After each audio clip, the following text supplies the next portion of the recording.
మీదే ఊరన్న? యాపకంపల్లి. యాపంపల్లి. మీది ఏ మండలం వచ్చింది? కారంపొడి మండలం. జిల్లా? గుంటూరు. పల్నాడు జిల్లా. పల్నాడు జిల్లా కదా? నర్సరాపేట. మీరు ఈ వరేసారు కదా, వరి పేరు ఏందని గుర్తున్నది? దీని పేరు ఏం పేరన్నా? కల్కి. కల్కి. మీరు ఎక్కడ తెచ్చారు విత్తనాలు? మహాలక్ష్మి. కారంపూడి మహాలక్ష్మి. కొంతమంది పేర్లు గుర్తుండవాలి, పాపం తెలియదు కదా పొలం మంది, అందుకని పేరు గుర్తు చేసి అంతే. సరేనన్నా, ఇప్పుడు మీకు ఎంత వేసారు ఇది మొత్తం కలికి? అరెకరమే నేను వేసింది. అరెకరం వేసారు కదా. వేరే రకాలు తెచ్చారు కానీ వాటి పేర్లు మనం చెప్పకూడదు. వాటికి దీనికి తేడా అయింది. పంట బాగుంది. ఇది వాటికి దీనికి తేడా అయింది అన్న, దానికి దీనికి తేడా అయింది. తేడా ఏంటంటే మనం వేసింది 2 కట్టలే దీనికి. అసలు ఏలంగా సేన ఎంత ఇది? అరెకరం పొలం వేశారు కలికి. జీనక్ సీడ్స్ వాళ్ళు కలికి అరెకరం వేశారు. అరెకరంలో వేరే రకం ఎంత వేశారు? వేరే రకం 6.5 వేసా. 6.5 వేసా. 6.5 దీనికి రెండింటికి డిఫరెన్స్ ఏంది? తేడా పడదు. ఏం తేడా? పంటలోనే తేడా. ఇది పంట బాగుంది. పంట అంటే ఏంది? పంటలు అంటే ఏంది? చిక్కడ కంకులు పెంచ దిగుబడి ఎక్కువ వస్తుంది. దిగుబడి వచ్చింది. ఇప్పుడు ఆ కంకి దీనికి తేడా? ఇదేమో ముద్ద కంకి అన్న, అదేమో కొద్దిగా పలసర కంకి. అదే టైప్ అని ఇచ్చారు ఇది.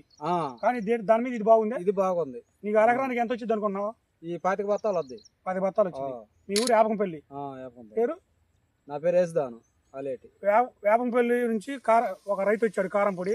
శ్రీ మహాలక్ష్మి సీడ్స్ దగ్గరకు వచ్చి మాకు మంచి విత్తనాలు ఇవ్వమంటే ఆడ శ్రీనివాసరావు గారు మన జీనక్ సీడ్స్ వాళ్ళ మంచి కంపెనీ అని కలికి అని ఇచ్చారు. కలికి అన్ని వేరే రకాల 6.5 వేస్తే ఇది ఒక కలికి ఒక విత్తనం అడుగు ఒక అరెకరం మాత్రం వేశాడు.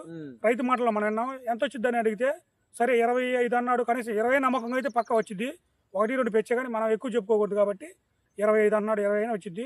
25 పక్క వస్తాయి. 25 పక్క రైతు మాటలు ఖచ్చితంగా చెప్పండి. రైతుకు తెలియదు మనకేం తెలిసింది? రైతు పక్క తెలుసు కాబట్టి.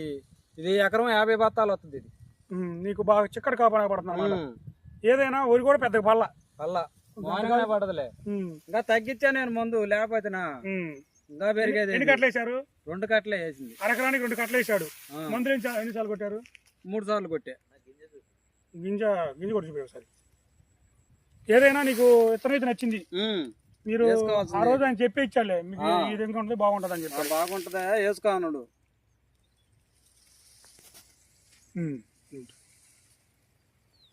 ప్రతి ఒక్క రైతుకి చెప్పేది ఏంటంటే, ఇది యాపపల్లి రైతు మాట్లాడే మాటలు మనం విన్నాము. ఏదైనా మీరు పునాసికి వచ్చేయాలకల్లా బాగా రేటు ఉండాలి, బాగా దిగుబడి రావాలి, పెట్టుబడి తగ్గాలి, దోమపోటు తెగులు చాలా తక్కువ. అరగరానికి 2 కట్టలు మాత్రం వేసాడు, అయినా కూడా బాగుంది. 3 సార్లు మందు కొట్టాడంట. దాదాపు 25 బస్తాలు అవుతుందని రైతు మాట్లాడినాం. ప్రతి ఒక్క రైతు తెలుసుకోవాల్సింది ఏంటంటే, మీరు పక్కాగా మన జీనక్ సీడ్స్ వాళ్ళకి కలికి కానీ చేసుకుంటే, గుండెల మీద చేసుకున్నా కానీ ఎకరానికి 45 బస్తాలు పండించచ్చు. భయపడాల్సిన అవసరం లేదు. చీడపీడలు